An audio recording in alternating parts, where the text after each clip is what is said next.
నిఖిల్ కావ్య విషయంలో నిఖిల్ ఒక అద్భుతమైన ఐడియాని ఆలోచించాడు. ఎలాగైనా కావ్యకి దగ్గరవ్వాలి. కానీ కావ్య మాత్రం ఎప్పుడు తనకి వీలు దొరికినా కూడా తనని పూర్తిగా అవాయిడ్ చేయడానికి ప్రయత్నిస్తుంది.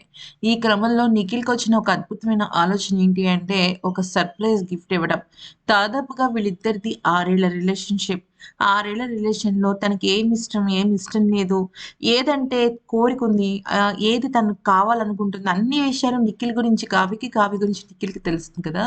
అయితే ఇప్పుడు కావ్య కోసం న్యూ ఇయర్‌లో తన కోసం ఒక మంచి గిఫ్ట్ కొన్నాడంట నిఖిల్.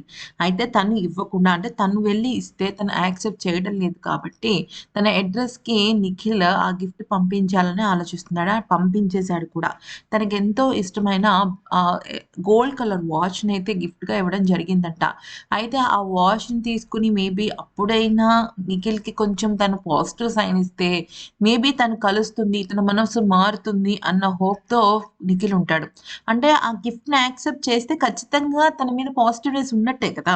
లేదంటే లేదు. ఇప్పుడు అది గనుక వెనక్కిచ్చేస్తే ఓకే. ఇంక తనంటే తనకి ఇష్టం లేదు, కలవాలని లేదు అని అనుకోవచ్చు. కానీ గిఫ్ట్ పంపించిన తర్వాత యాక్సెప్ట్ చేస్తే ఖచ్చితంగా కావ్య నిఖిల్‌ని త్వరలోనే క్షమిస్తుంది, కలిసిపోతారు అని అనుకోవచ్చు కదా! సో, ఆ విధంగా ఆ హోప్‌తో నిఖిల్ పంపించాడంట ఒక గిఫ్ట్‌ని కావ్య కోసం.